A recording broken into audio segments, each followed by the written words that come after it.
Oh God, don't start. Hey guys, you are back for another session of A&A Live on Talk Show TV. I'm Amanda Rose. And I'm Ida. And today we have a very special birthday in the house. It's Ida's birthday. And yeah, so all the viewers out there who want to give us a call in and wish her a happy birthday, check us out on talk-show.tv. Oh no, we're not going to tell you how old they are. You're like 21. Right? 21. 21. I just turned legal age in the States. So it's a beautiful day here in Vancouver. We have like a 22 degrees, it's sunny outside, and it's going to be that way for the rest of the week, hopefully. Yeah. Well, at least the next 3 days or so. And, well, there's some news that's been happening, rocking the nation. Tragic news. Tragic news, yeah. For all you bus goers out there, I'll let you start with the... Yeah, so a transportation system that has been connecting small communities across Canada since 1929 has decided to cut services. Yep, and you know what? That's right, guys. Greyhound announced that they will be canceling most of its routes in Western Canada. I think this is the second time in like the last couple of years. They had a bailout before, but I think this time it's the real deal. Yeah. I'm super surprised they're doing that. Doesn't make sense. Yeah, so they are going to be canceling most of the routes in Western Canada, so that's Manitoba, Saskatchewan, and Alberta that are going to be pulled out effective October 31st. But the routes in Quebec and some parts of Ontario are still going to be in service. Yeah, and BC is being in the wintertime to visit my family because I am way too scared to drive in the snowy weather. But yeah, it's really disappointing. And you know, what about those folks who can't afford a flight from, you know, Vancouver to Edmonton or Vancouver to Calgary? Yeah, and there's actually a lot of people that take that bus to Winnipeg for medical services that are no longer going to be able to do that. So that's going to be hard because you know they're going for healthcare service and now they can't get to it. So if you guys have an opinion about what the Greyhound is doing and what you think other options are available, give us a call. Go to talk-show.tv to Skype in or give us a FaceTime. Yeah. But guys, that's actually not the only thing being cut recently. Yeah. So the other thing is that Costco they're taking out their Polish hot dogs from their menu, and it's caused an outrage in social media. Actually, my mom and my sister and I, we went to Costco this past weekend, and we were like, we're going to get Costco hot dogs, and we go get Costco hot dogs, and my sister comes back, she's like, oh, they only had the garlic ones, they didn't have the Polish ones, but they made it out like they ran out, not that they were cut from the menu. So now that I know that they're cut from the menu, but I mean, I wouldn't be surprised. I mean, isn't Costco's an American company, right? Yeah. So if ice cream and I think people are and I think they no longer serve the soft serve ice creams, and it's now just the frozen yogurt. I actually asked one of the Costco employees, and she was pissed off. So I like the soft serve. The soft serve was the best part. You remember your childhood days when you go into Costco and you're looking forward to that hot dog, or you're looking forward to those double crispy French fries where they like boil them twice in that hot oil, and you were really having a good day. I got those fries, like those fries that they sell at the food court. They actually sell them in a massive 2.5 kilo bag in their frozen section. I don't have a fridge big enough. I bought that, and I don't have a deep fryer, thank God. I put it in my oven. And they're still as good? They're better. Really? Yeah, they're crispier. They're less. You just don't feel as guilty having them because they're not drenched in like oil. Yeah. So it's really good. Canada, I believe they still have the soft serve. So if you like that, I do. Don't worry. They have the double. You can do the chocolate and vanilla swirl. The twist or swirl. The twist, yeah. But guys, this is the thing that I wanted to mention. Yeah, we had a couple of sweets. Yeah, it's caused an outrage in social media, and people are actually tweeting about it like it's some sort of like real controversial issue. Basically, we have a few of them, so we want to share them with you. A guy named Sean tweeted, "Today was the official last day of the Costco #Polish dog. You will forever be remembered." Derek Butler tweeted, "Costco, you broke my heart, taking away my favorite thing about you. My trips there only made sense when, for the end, I can say, too Polish with kraut. We gotta read the hashtag. Hashtag save the Polish hot dog. Tweeted hashtag. Wait, what? LA. That's their handle? Yeah. They tweeted hashtag breaking news, hashtag Costco gets rid of the hashtag Polish dog and the hashtag chocolate yogurt. This is what's wrong in America. Yeah, you're not making America great again with that. Oh my god. Another one. Oh my god, what's that? Samantha Robles tweeted, rest in peace to the Costco Polish hot dog. I think this was the one loss of 2018 I'll never get past. I'll be billing you for my therapy, Costco. Hashtag Costco. Oh my god, there's so many hashtag Polish dog. Even it's true. I'm Polish dog. You are ruining my life. I don't want to buy Polish dogs in bulk. I want to buy one as I walk out the door. Why are you doing this? You're just teasing. I'm a dedicated co-host. I know. Even on her birthday, like, come on. If anyone out there wants to wish Ida a happy birthday, please, it would make her day. It won't make my day, but it will definitely make her day. Or you could just later just write a comment wishing me happy birthday. Let's not really embarrass me. Which one? Oh, I think. Oh, sometimes bad things in life happen, and we all need to be united against the evil that is threatening our peace. Warmongers, tyrants at Costco. Wait, I think there's one last. Oh, yes. Silly tweeted, "You are nothing to me now." At Costco, not a brother, not a friend. Hashtag Costco. Hashtag save the Polish. I'm sorry. This is just too good. But you know what? Don't worry, guys. They're still keeping the beef hot dog on the menu, and it's still $1.50, and it comes with the drink. So you can get the crowd on it. Yeah. So date night can still happen. I'm sure some guys will definitely. I can't say I've ever been on a date to Costco. Oh, it's so memorable. Not that. You sound like you're speaking from experience. No. You know, Costco. I think I've mentioned it. Costco is one of my favorite stores, and I do like their hot dogs. I can't buy from Costco. I don't eat it fast. The only thing I'm able to buy from Costco in bulk is the 0% Greek yogurt. Oh, and I love can that. eat that in like a week, and it's 3 tubs. Yeah, see, it's worth it for you because you actually eat it in a week. But whenever I get it, it comes in 3, and I end up throwing like 2 of them out because I don't eat it that fast. Yeah. No, but all the other, like, could take up my whole apartment. Like, there's nowhere I can put it. But for the yogurt, though, I definitely keep room in my fridge for that. But then you have to buy 2 once, you know, there's like 2. Yeah. Right? So. Yeah. Well, So if you don't like Costco for a date, where would you go? Oh, like, what's your ideal date? My ideal date? Yeah. Well, it's so hard. Sometimes I like going to the movies because then I don't have to talk to this person in case like there's no. I dated a guy, and on their first date, they went to the movies. Mm-hmm. He was also actually, I'll mention, he was late for the movie, so they couldn't go. Don't get. They're not together anymore. Thank God. No. But anyways, he was late for the movie, so of course they couldn't grab anything to eat before, and of course the movie was a pretty late show, so they couldn't grab anything to eat after.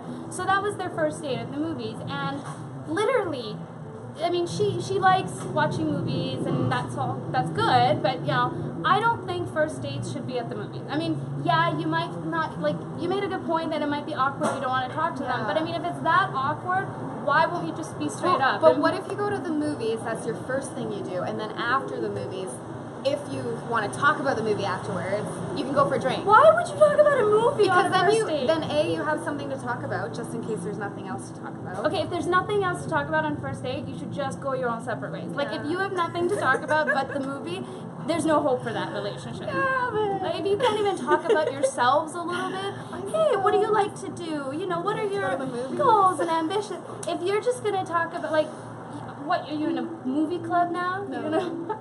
That's what book clubs do. They read books and then they sit and they discuss it. Fine. Right? Like, if you right, well then where would you go for your first date? Okay, well, it's pretty cliche to just go to, like, a dinner or, you know, just grab drinks. I think anything that's maybe a little out of the ordinary is like skydiving. Okay, no, that's just crazy. I don't think I would ever do that. But no, but like something that's not so common, even if it's a small thing. I don't know, like I once had this first date where I went on a tandem bike. And you know what a tandem bike is, right? Yeah. Yeah, well, the thing about that is the guy actually thought we had been together for so long because apparently to be able to ride a tandem bike, you have to have full trust in that person, right?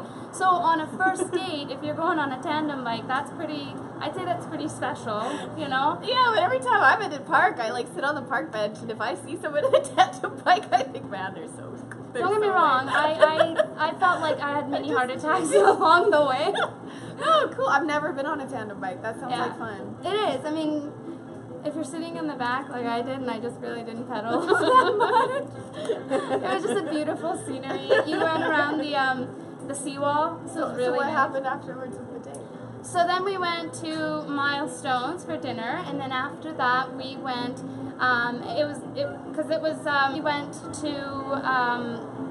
we went to watch the stars and the Lionsgate Bridge. I think we really went to Ambleside and we just sat on a bench and we watched the Lionsgate Bridge with the lights. It's so pretty, and then the stars. We were there for a while and just talked and, you know, got to know each other. And then by the end of the day, I was really having a good time, and I took him to a park that's closer to my house, and it was actually a playground for school, but obviously it was How old late. were you? I mean, I don't want to. I was 16. Yeah. Yeah, my parents were calling me like, where are you? No. But we sat on this, I don't even know what it's called, but it was like, think of like a half circle bar. No, it wasn't monkey bars, it had nets, right? Like it was a netted round or half circle, and we just sat on top where you had the view of the city, and it was beautiful, and we just sat there for, I think, a good like hour and a half to 2 hours and just talked. And sounds like a nightmare for me. No. And I like talking, but that date lasted from around 4 in the afternoon till roughly about 2:30 in the morning. So that was a really, I mean, I'm not saying all dates should be like that. No. But I just don't like just go to a restaurant and just have like some dinner and I mean, I think just do something just a little bit different than a typical I like date. it when the dude comes up with the idea. I hate being creative. I like it when the dude like realize that my dating seems the way. But it's always nice to be taken out for dinner. Right. Yeah. But I just personally think that that if they're like on a first date when they're trying to impress you, right, and be the man, and if they don't even do that, it doesn't leave a whole lot of like, I don't know. No, it's true. I mean, I always like, because it's that first time, they say first impressions really make a difference. Yeah. And if you're not even like, if you call yourself a man and then you won't even do that, there's not much. Yeah, but masculinity can come in so many different forms. I mean, you can look at a man and they can be talking about their career or what they're passionate about, and you can still sense them as a man even if they don't pay for dinner. I don't know. What do you think? No, I don't know. I mean, you have to live up to whatever image that you want to portray. I mean, it all depends what you want. I mean, I think it would be totally awesome if I was a breadwinner in a family. I would love that. A lot of dinner them all would around. hate that. In fact, with my previous boyfriend, we had a joint credit card, and oftentimes we would be out for dinner, and I would pay, even though it was on his card. It's a joint credit card. You both pay. No, but just to fuck with, or sorry, just to just to mess with, just to mess with the servers, because they'll be looking, be like, clearly this guy's older than her, and he should pay, but she's bringing out the credit card. Even though it's on his card. And he didn't find that insulting? No, he thought it was interesting. I love that. You would think that would crush his pride. No, he loved it. I don't know. I can definitely, I know a lot of guys that just want that, it's their pride, right? Yeah. their pride is the most important thing to them, and they're willing to do what it takes to just show that they're the man, that they're the boss. Yeah. No, it's true. I mean, there was things about my previous boyfriend that I had a lot of, pride, but I don't know. It was nice to have a bit of humbleness and be like, hey, let's play with the social norm a bit. Let's have the girl pay, even though they don't know that it's on his card, but at least we're still messing up the perception of whatever's going on there. You guys are weird. It's a social experiment. So would you say, I'm just gathering by this, like, would you say you're a dominant type? Oh. No, very submissive. Really? Yeah. No. Okay. In the relationship, for Yeah. sure. That's Okay. I mean, yeah. Yeah. I don't know, but I still would like to be the breadwinner. Wouldn't you? Come on, you're a strong, powerful, independent woman. Yeah, like, obviously, I don't want, that's a tough question. It's a hard balance to bridge, or a hard balance to have. I don't think I'd necessarily want to be the one that makes more money. Mm-hmm. I think a lot of men find that very intimidating. They do. And at the end of the day, I'd like to, this is going to sound really stupid, but I like to show off my man as a superior person. In a way, okay, look, I don't want my girlfriends or my friends to think that my man is whipped or that I wear the pants. I don't like that. I don't. Oh, that's interesting. Because, okay, if you, in my opinion, whenever I hear the girl wears the pants, I immediately think she's a bitch. Right. Don't you? You, like, it's not, you, like, I immediately associate it with not just, like, financial stuff, but I think that, like, she makes all the decisions and everything, like, even where he goes and what he does, he hangs out, I don't, like, that's what I think. Yeah. I think if she, like, at the end of the day, he's just, like, a yes man. Yeah, a yes man. Right? Yeah. No, I see what you're saying. Yeah. But it doesn't mean that I want to be known as, like, a pushover either. I think I'd like it. I think it should be equal. Do you remember that thing on our first show, that question, would you rather build an empire or unleash the potential of others? Yeah. I think as a couple, it's more appealing and attractive to build an empire or be, it's gonna sound weird, a power couple rather than like one's here and one's here kind of thing. I think if you're like somewhat closer, it's so much more attractive. No, I think it's great. Like, especially if you can do projects together as like a couple, and you're working on different things that are aligned with your goals or ambitions. Yeah, I see that. And that doesn't mean that one or the other have to make more money or less money. No, it doesn't. I mean, because there are some people that don't necessarily have very respectable job titles, but they make great money. Like, I mean, again, no diss to whoever has this job, but do you have any idea that garbage men make really good money? Oh, I believe it. Yeah. But like the title, right? It's not the same as a doctor. I think they call them waste management. Yeah, like they're not a doctor or a lawyer, but they make really good money. Or did you know I play a cleaning lady in New York City for an apartment, and she makes $50 an hour. American. Oh my god. She cleans for 2 hours, and then I was talking to my friend who's like an optometrist. She's like, she makes more money than me. Like, isn't that ridiculous? I think we should change our careers. No, but I'm gonna have my own cleaning business. but that's what I mean. Like as a couple, one could still be making really good money, but they don't have the title. Whereas the other one has a really good title, but they're not making maybe as much. Right. And I still think like, in a way, it kind of balances out. Yeah, right? Totally. And one doesn't mean, like, if one has a better title, it doesn't mean that they're superior to the other, right? But that's just my opinion. Right. I don't know. Well, I mean, let's go back to the idea of paying for the first date. Okay. I still stand by the guy pays. But yeah, but like going to what we just discussed, like, can you whittle down all of those extra bits to whether or not the guy pays? I still think the guy should pay. Would you have been able to open up all of that just by knowing if the guy paid or not? Okay, well, but we're comparing a first date that potentially could go nowhere. Right. To like a power couple who are like in a serious relationship, and you know, potentially are going to spend the rest of their lives together. This is somebody on a break? No, we're doing a half-hour show this week. Okay. Okay, so we were going to talk about traits, though. Yeah. Like what traits of a date or of a partner, or even cultural traits we were going to go into. So you're Persian. Yes. Okay, and I'm obviously white, but I am Métis, so not a lot of people know that about me. But I don't know about it as Métis dating. But anyway, so tell me. Like, as a Persian? As a Persian lady. Like Have Persian you ever dated guy? a Persian dude? Yes.